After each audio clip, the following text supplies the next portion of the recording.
नमस्ते दोस्तों, आपका स्वागत है ट्रेडिफाई पर। आज हम बात करने वाले हैं एक ऐसी दूरसंचार क्रांति की जिसने पूरे भारत का डिजिटल परिदृश्य बदल दिया। रिलायंस जियो। कल्पना कीजिए एक ऐसे व्यावसायिक निर्णय की जो 1 अरब से ज्यादा लोगों की रोजमर्रा की जिंदगी को फिर से परिभाषित कर दे। एक ऐसा साहसिक कदम जो या तो एक बहुत बड़ी विफलता होगी या एक ऐसा मास्टर स्ट्रोक जो एक राष्ट्र की डिजिटल नियति को हमेशा के लिए बदल देगा।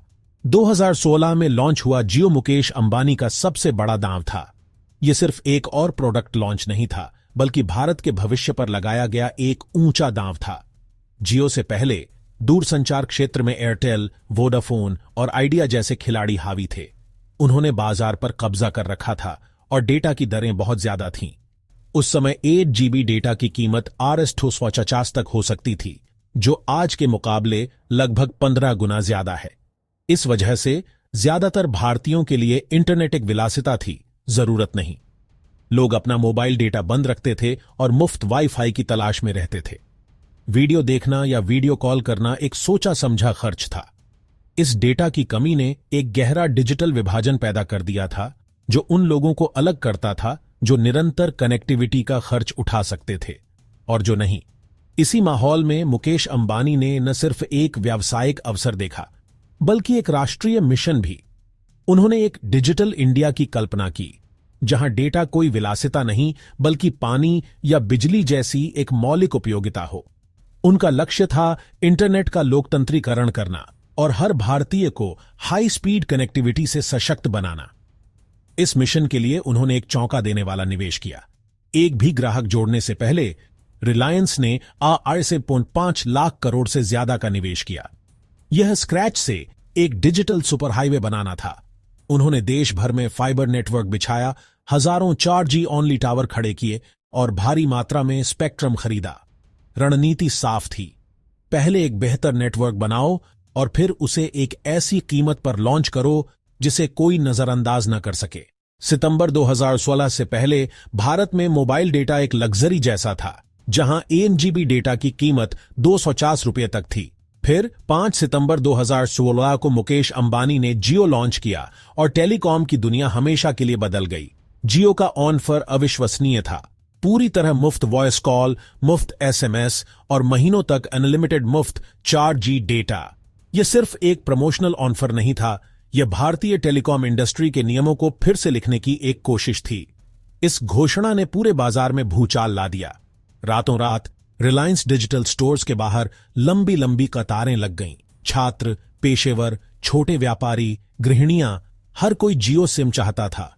यह सिर्फ एक सिम कार्ड नहीं था, यह करोड़ों भारतीयों के लिए हाई स्पीड इंटरनेट और डिजिटल दुनिया का दरवाजा था। जियो ने ग्राहक जोड़ने की रफ्तार में दुनिया के सारे रिकॉर्ड तोड़ दिए। पहले महीने में ही 106 करोड़ ग्राहक और सिर्फ 170 दिनों में 10 करोड़ का आंकड़ा पार कर लिया। यह गति फेसबुक या व्हाट्सएप से भी तेज थी। भारत अचानक दुनिया का सबसे बड़ा मोबाइल डेटा उपभोक्ता बन गया।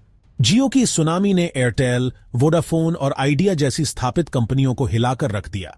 उनका पूरा बिजनेस मॉडल, जो वॉयस और डेटा से कमाई पर आधारित था, एक झटके में पुराना हो गया। बाजार में बने रहने के लिए उन्हें मजबूरन अपने टैरिफ में भारी कटौती करनी पड़ी, जिससे उनके मुनाफे में भारी गिरावट आई। कई छोटी कंपनियां इस प्राइस वॉर में टिक नहीं पाईं और बंद हो गईं।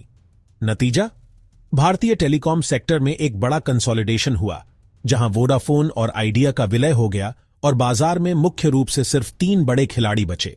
लेकिन मुकेश अंबानी का विजन सिर्फ एक टेलीकॉम कंपनी बनाने तक सीमित नहीं था। यह तो ग्राहकों को अपने इकोसिस्टम में लाने का एक जरिया था।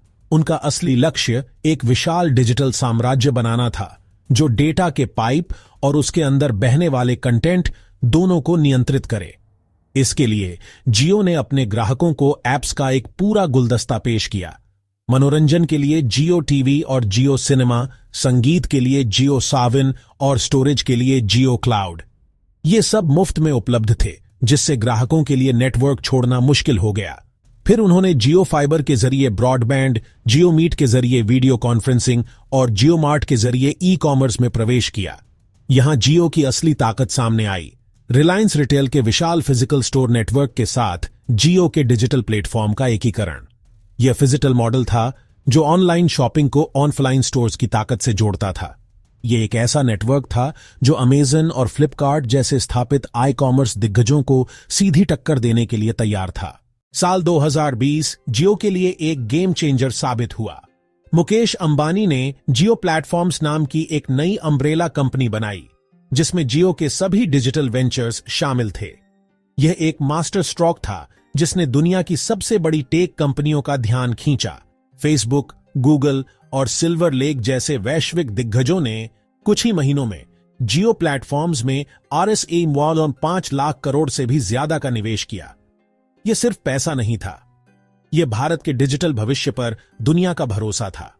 इस भारी भरकम निवेश और एक सफल राइट्स इश्यू के साथ रिलायंस इंडस्ट्रीज ने एक ऐतिहासिक उपलब्धि हासिल की। यह एक जीरो नेट डेट कंपनी बन गई, जिसने भविष्य के विस्तार के लिए दरवाजे खोल दिए। इस पूंजी ने जियो के विस्तार को रॉकेट फ्यूल दे दिया। आज जियो 450 मिलियन से ज्यादा ग्राहकों के साथ भारत का सबसे बड़ा मोबाइल ऑपरेटर है। यह संख्या अमेरिका की पूरी आबादी से भी ज्यादा है, जो इसके विशाल पैमाने को दर्शाती है। लेकिन जियो यहीं नहीं रुका। कंपनी ने 5G की दौड़ में भी एक साहसिक कदम उठाया है। जहां कई ऑपरेटर्स मौजूदा 4G इंफ्रास्ट्रक्चर पर निर्भर नॉन स्टैंडअलोन 5G बना रहे हैं, वहीं जियो ने स्टैंडअलोन 5G आर्किटेक्चर को चुना है।